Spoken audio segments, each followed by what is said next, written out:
Salut les gars, donc on se retrouve pour la partie 2 comme promis de la vidéo sur Otherside. Donc cette partie 2, on va se retrouver sur OpenSea juste après pour un peu voir la collection et puis les différentes raretés en fait des lands. Parler un petit peu du floor price et puis des lands qui se vendent un petit peu plus cher aussi grâce à leur rareté. Avant de commencer la vidéo les gars, je voulais vous parler d'un truc. C'est soit vendredi soir, soit samedi ou soit dimanche, mais il y a eu plus de votes pour le samedi. Donc à mon avis, ça sera samedi soir. On va faire un live, donc un petit peu en mode showcase sur ce qui s'est passé pour la vente des Illuvitar, les avancées d'Illuvium et tout ça. Donc accompagné de mon cher ami Chris et Alexandre, on fait un espèce de showcase en live ouvert en fait à tous. Donc n'importe qui veut participer et venir discuter en live est le bienvenu. Donc pendant ce live les gars, il va y avoir 4 disques à gagner. Donc les disques des Illuvitar, on va avoir un méga disque et puis 3 disques standards à gagner. Donc voilà les gars, si ça vous intéresse pour en savoir un petit peu plus, n'hésitez pas à intégrer la Line of Light, hein, je vous mets le lien comme je vous l'ai dit. Et puis je vous retrouve pour la vidéo les gars.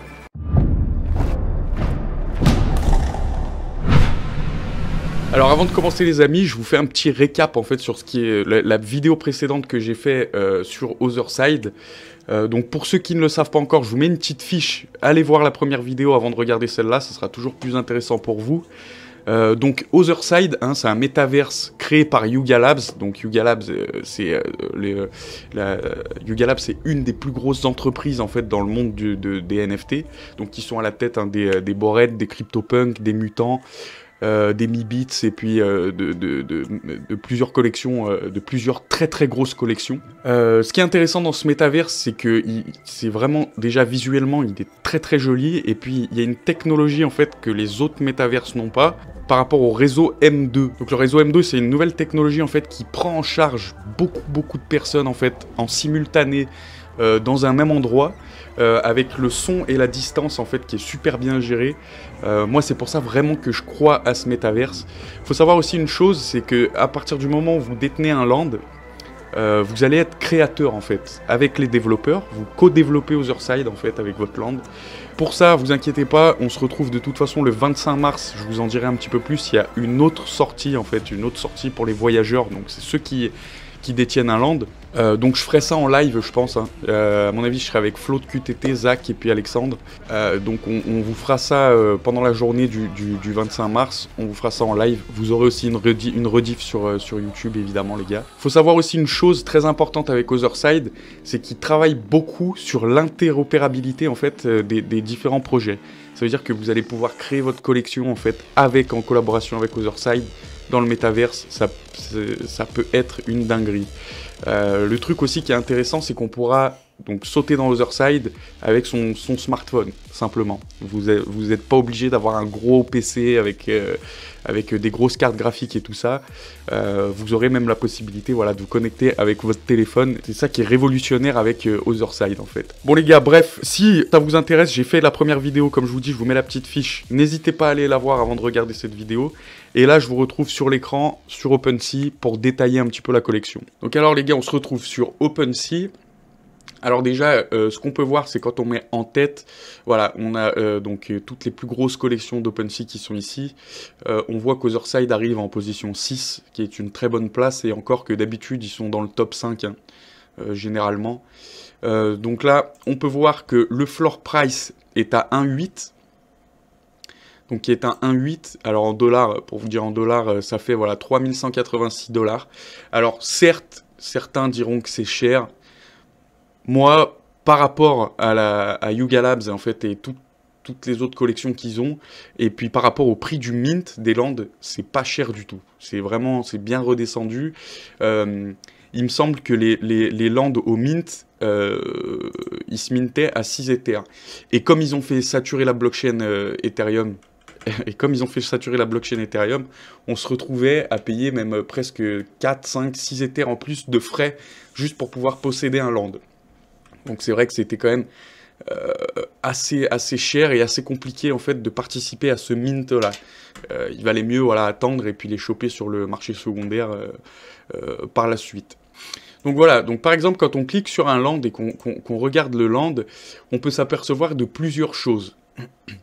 Donc tout en haut ici, vous avez les sédiments. Donc comme j'ai expliqué dans la précédente vidéo, ici vous avez le tiers du land. Donc le tiers, il y a tiers 1, tiers 2, tiers 3 jusqu'à tiers 5.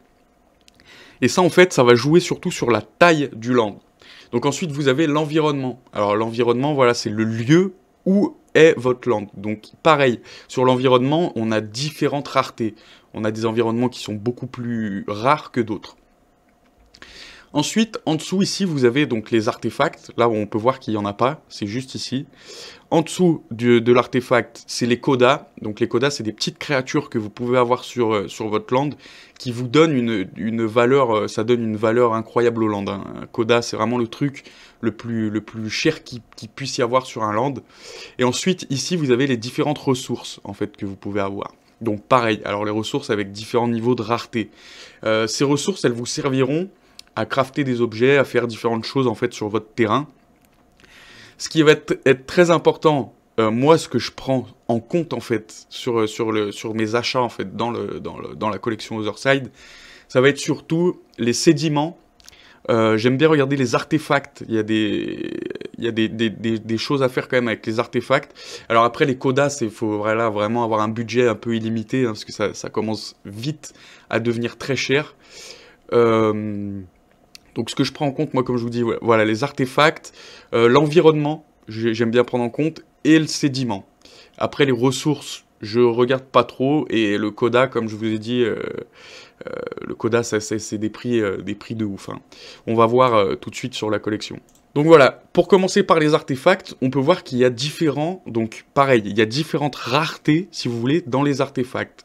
Alors, ce qui est intéressant quand même avec les artefacts, donc là vous pouvez voir que les premiers c'est ancienne coin, donc on peut voir qu'il y a 1000 lands sur 100 000, donc seulement 1000 lands sur 100 000 qui ont l'ancienne coin, cet artefact. Donc je vais vous le montrer juste ici. Voilà, c'est cet artefact. Donc là vous pouvez voir sur la carte que au niveau d'artefacts, on voit marqué ancien coin. Donc après voilà, c'est des artefacts les moins rares ceux-là. Donc déjà tout de suite, on peut voir qu'on est au-dessus du prix du floor price, même si c'est pas énorme. Donc ensuite, on peut descendre dans les raretés. Alors moi, ce que j'aime bien, je pars de tout en bas, donc on peut voir hein, tout en bas, cherchez même pas les artefacts, il y en a seulement un. En général, les lands, voilà, ils sont même pas en vente. Là, c'est vraiment rare, c'est vraiment un truc rare de malade. Donc voilà, même voilà, les artefacts où il y en a qu'un, ça sert à rien de chercher. En général, ils sont pas en vente. Hein. Est-ce qu'on va en trouver un peut-être dans les 5 Voilà, on peut voir direct là, 242 Ethers. C'est énorme, c'est complètement énorme. Donc voilà pour les artefacts. Alors moi, j'ai trouvé des petites pépites, si vous voulez. Alors, c'est ma façon de fonctionner en fait avec la collection. Je montais, si vous voulez, dans les artefacts. Et des fois, comme on peut voir, alors moi j'en ai un où c'est Card from a deck. Voilà, exact. Donc là, on peut voir... Voilà, donc là, le floor de celui-là, il est à 3-4. Donc, ça peut arriver. Moi, par exemple, pour vous montrer le mien, voilà, donc j'ai l'artefact Card from a deck, comme on a dit. Et donc, moi, au moment où je l'ai pris, il était à 2,55 ETH. Donc, on peut voir directement, en fait, que ça fait un saut de 1 ETH. Donc, j'avais déjà direct... moi, quand je l'ai pris, il était à 2,55. Et puis, tout de suite après, derrière, vous avez celui-là à 3,4. Donc c'est pour ça que je vous dis que dans les artefacts, c'est là où j'ai trouvé moi des petits coups de fusil à faire, où on peut regarder ici, des fois il y a pas mal quand même de... Voilà, là on a directement 0,6 Ether de décalage entre les deux premiers lands.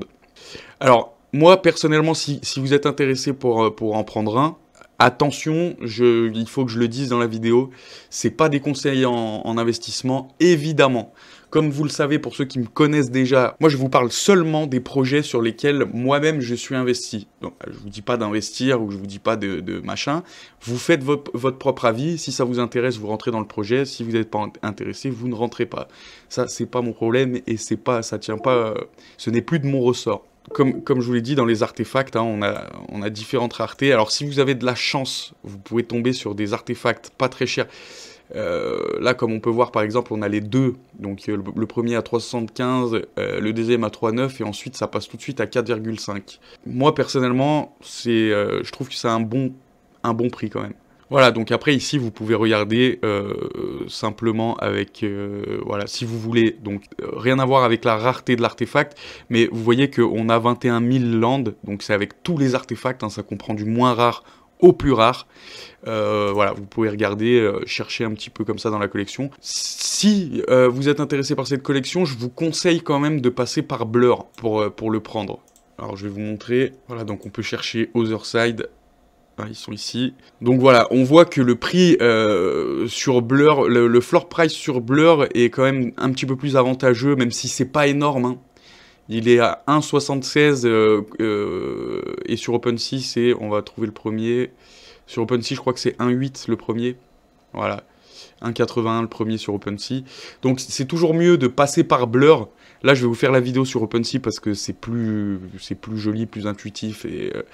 Je préfère, pour vous faire la vidéo, passer sur OpenSea. Mais si vraiment vous voulez passer à l'acte, vous voulez en acheter un, je vous conseille de regarder sur Blur.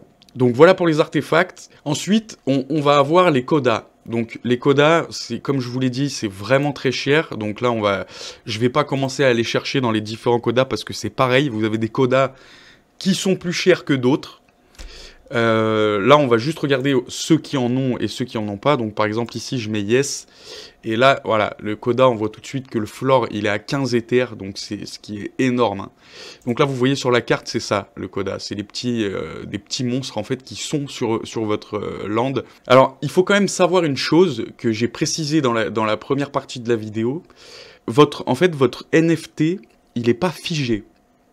Alors, c'est-à-dire, je m'explique. Admettons que vous avez un land, comme ça, sans coda. Donc, on va reprendre, on va mettre sans coda. Voilà. Vous avez un land comme ça, vide, où il n'y a qu'une ressource, où il n'y a pratiquement rien dessus. Le NFT, si vous préférez, dans Otherside, quand vous allez aller faire vos trucs dans Otherside, ou faire vos missions, où il y aura différentes choses à faire en fait dans Otherside, vous pouvez gagner des choses. Donc en fait, vous allez pouvoir rapporter peut-être des ressources ou des artefacts, ou si vous trouvez un coda, vous allez pouvoir l'incruster à votre NFT. C'est pour ça que je dis que ce n'est pas des NFT figé en fait. Vous pouvez rajouter des choses sur votre NFT. Et évidemment, la prise de valeur va avec, hein. Ensuite, ici, vous avez donc toutes les ressources, toutes les différentes ressources. Donc voilà, pareil, avec des raretés différentes, hein. Bien sûr, on a des ressources où on voit que 77 de cette ressource sur 100 000 parcelles. C'est énorme. Donc là, on voit direct, hein, le floor, il est à 7. Donc c'est cette ressource, il me semble. Ouais, je crois que c'est cette ressource. Ou celle-là. Non, je crois que c'est cette ressource-là, ouais. C'est cette ressource-là qui est très très rare, hein. Donc voilà, vous avez différentes raretés dans les ressources. Je vous laisserai, voilà, aller faire votre petit tri, aller regarder la collection. Ça c'est vous qui voyez pour vos landes. Moi, je prends pas trop en considération personnellement les ressources quand je fais mes achats. Comme je vous l'ai dit au début de la vidéo, ça va être plus sur le sédiment qu'on va voir après, les artefacts et l'environnement du terrain. Donc on va voir tout de suite, juste après là. Donc ensuite, on peut voir les sédiments. On va avoir 5 différents sédiments. Donc qu'est-ce que c'est les sédiments? Donc je peux cliquer sur le plus rare par exemple. Voilà. Donc là, il faut voir votre carte. Donc vous voyez votre carte. Le sédiment, c'est en haut. Donc le plus rare, évidemment, c'est celui-là avec la tête de mort. Et vous pouvez voir que derrière, en fait, dans le fond noir, vous avez des traits illuminés.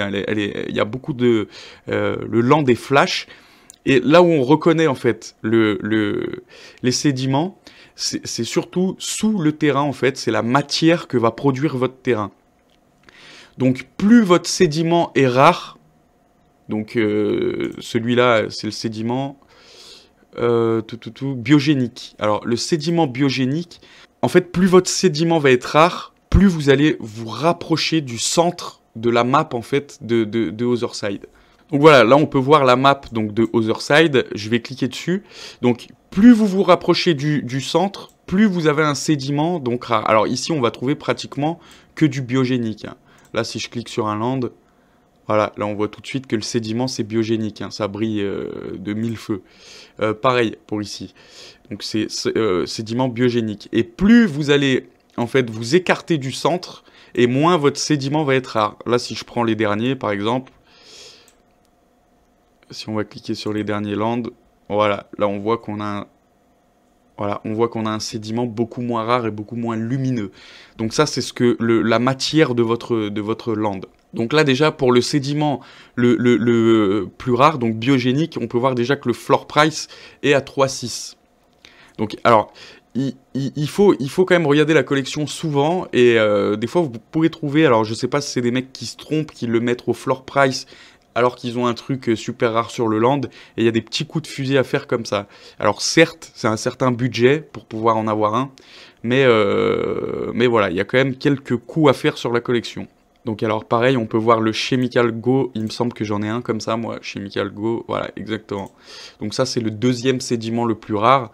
Donc ce qu'on peut voir, voilà, vous voyez que ça brille quand même un petit peu dessous, et la carte est quand même, vous avez des traits dans le fond noir. Donc c'est ça qui explique en fait la rareté de votre sédiment. Donc là, on peut voir tout de suite qu'on est déjà beaucoup moins cher. On est presque au floor price on est presque au floor price. Le floor price est à 1,8 et là, on est à 1,81. Donc, on n'est pas du tout loin du floor price. Pour ces sédiments, voilà, on peut voir que les biogéniques, on en a que 10 000 sur 100 000. Les chemicals, on en a 20 000 sur 100 000. Rainbow, on en a 22 000 sur 100 000. Cosmic, 23 000 sur 100 000. Et Infinite Expanse, 25 000 sur 100 000. Donc par exemple, si on clique sur cela, voilà, vous voyez clairement là que derrière, dans le fond, on n'a rien du tout. Et puis, ça brille pas forcément sous la matière qui est sous le land. Ensuite, voilà, l'obélisque, je vous en parlerai donc tout à la fin, hein, évidemment. Donc là, les ressources, on a fait de toute façon toutes les ressources. Vous avez les tiers. Donc les tiers des landes, voilà. Vous pouvez avoir des landes, voilà, celui-là par exemple, c'est un tier 4. Donc ça joue seulement sur la taille du land. Et je trouve que moi dans la collection, par exemple, si on prend la collection, qu'on enlève, voilà, qu'on enlève, c'est pas vraiment, ça a pas vraiment de plus-value d'avoir un gros land, je trouve. Là, on peut voir que par exemple, le premier au floor, c'est un tier 4. Donc après on peut regarder, voilà, ici vous avez tout de suite un tier 4 aussi. J'ai pas l'impression que ça a vraiment beaucoup de plus-value en fait, le tiers, c'est rien à voir avec Illuvium, hein, pour ceux qui connaissent Illuvium et qui me suivent déjà depuis un petit moment. Moi perso, je me fie pas du tout au tiers pour faire mes achats sur la collection. Ensuite, on va avoir tout ce qui est environnement. Alors, moi, je trouve quand même intéressant les environnements. Donc, on peut voir si on va chercher dans les plus rares. Par exemple, KO, voilà, on a seulement 111 landes qui ont l'environnement KO. Donc, c'est très très rare. Hein. Voilà, c'est ceux-là. Ah, vous voyez le floor, en fait, de cet environnement direct à 155 Ethers. Donc, c'est vraiment hors de prix, là. Voilà, 272 000 $, c'est un truc de ouf. Donc ça c'est vraiment pour les gros environnements, ils sont vraiment rares et pour en choper un, bon courage de ceux-là. Donc voilà pour l'environnement KO. Ensuite, là tout de suite ça commence à être un petit peu plus accessible, même si ça reste quand même assez rare. Hein. Vous avez l'élément acide. Donc l'élément acide, d'ailleurs, je les trouve très très jolis, ces landes. Donc voilà, c'est ceux-là. Donc vous voyez là le floor, tout de suite, on est à 2,69 ETA. Donc ce qui est quand même une somme, hein, évidemment. Mais voilà, ces landes, vous n'en trouverez pas tous les jours. C'est vraiment, ça donne vraiment un niveau de rareté sur ces landes. Alors moi, j'ai fait attention surtout à deux de mes landes pour les environnements. Donc attendez que je vous retrouve ça. Voilà, environnement. Moi, j'ai un environnement botanical, donc avec un artefact dessus. Mais déjà, l'environnement est pas mal. Donc là, on peut voir à 1,99, c'est le floor price. Ça commence déjà à être plus intéressant. Donc pareil, alors ceux-là, il y en a seulement 1600 en circulation sur les 100 000. Voilà, 1634 sur les 100 000. Ensuite, on a Luster que je trouve magnifique aussi. Ils sont un peu en mode gold et tout. Donc là, vous voyez, bizarrement, les Luster, le floor de l'environnement Luster est plus gros que le Botanical. Alors que normalement, enfin, c'est pas normalement, c'est même sûr, il y a moins de landes botanicales que Luster. Donc si on regarde ici, pour les Luster, voilà, vous avez 1839 landes. Ensuite, on a Sludge. Donc Sludge, voilà, qui est un peu, donc qui sont pas très beaux, hein, je vais pas vous mentir. C'est pas les plus beaux lands, mais ils ont quand même voilà, leur rareté. Donc moi, quand je faisais mes recherches, voilà, j'essayais de regarder quand même ceux qui sont en dessous de 2000. Donc dans ces... Chaos, c'était impossible, mais surtout dans ces 4 environnements où j'essayais de chercher un petit peu des pépites.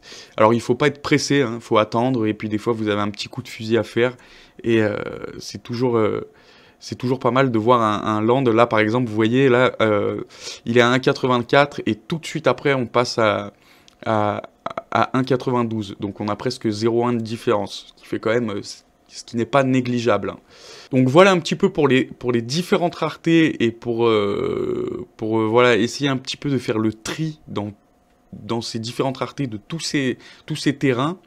Ensuite, ce qui est très important, ce qui va être important par la suite, si vous souhaitez intégrer Otherside et que vous voulez participer en fait aux journées voyageurs, donc de temps en temps ils sortent une journée voyageur et on complète en fait l'obélisque. Alors l'obélisque, pour vous montrer, voilà, l'obélisque c'est ce qu'on va avoir ici, derrière la carte. Donc là on voit que celui-là il n'a pas passé, il a pas passé le premier voyage, donc il n'a pas été activé. C'est-à-dire que là le 25 mars, la deuxième partie s'activera, mais pas la première. Donc le but étant en fait avec ces voyages, c'est de compléter tout l'obélisque. Donc vous voyez, hein, ça fait comme un puzzle. Donc je vais essayer de vous en trouver un par exemple qui a fait le premier voyage. Hein, toujours pas. Toujours pas.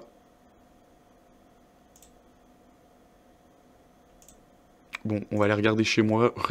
Je sais que j'en ai un qui a... Voilà. Donc là, par exemple, si je retourne mes cartes, vous voyez que les deux... En fait, j'en ai 2 qui n'ont pas participé à la première journée voyageur. Et celui du milieu, oui. Donc le mec à qui je l'ai acheté avait participé à la première journée de voyageur. Donc ce qui va être intéressant, c'est de suivre l'évolution du projet. Par exemple, le 25 mars, je sais qu'on va compléter cette deuxième partie de l'obélisque. Alors il faut savoir une chose avec Otherside, comme vous le savez, il donne des sacrés avantages en fait à ceux qui sont investis dans leur collection. Donc par exemple, on sait que Yuga Labs, ceux qui détenaient des Bored, des Mutants ou des Kennel, ils pouvaient claim un ticket pour Dookie Dash. Dookie Dash qui sera l'objet d'une autre vidéo les gars, dans la semaine prochaine je pense. Donc en fait... là, on sait qu'on a 100 000 parcelles qui sont disponibles. Donc, on le voit ici, 100 000 résultats. Alors, donc, on voit ici, voilà. Donc, éléments, il y en a 100 000 et donc 32 000 propriétaires. Il faut savoir que des lands Otherside, il va y en avoir 200 000. Mais pour débloquer ces 100 000 autres lands, en fait... il va falloir compléter tout l'obélisque. Ça veut dire que s'il vous manque une partie de l'obélisque, vous ne pourrez pas claim votre land. Donc, faire attention quand même, si vous en achetez qu'un seul, peut-être qu'il y ait déjà le premier voyage de fait. Ce qui vous permettra en fait d'avoir un land gratos une fois que l'obélisque sera terminé. Donc voilà les gars, je crois qu'on arrive à la fin de cette vidéo. Je vous invite à aller regarder, je vous remets une petite fiche en haut là, si vous voulez voir ma première vidéo où j'explique vraiment le projet plus en détail. Je vous invite vraiment à aller voir cette vidéo. Donc voilà, pour tous ceux qui me demandaient un petit peu plus de détails, j'ai vu dans les commentaires sur le floor price, les raretés des différents lands et tout. J'espère avoir fait le taf. Si vous avez d'autres questions, n'hésitez pas. Et moi, je vous dis à la semaine prochaine pour une autre vidéo, les amis. Allez, ciao, ciao.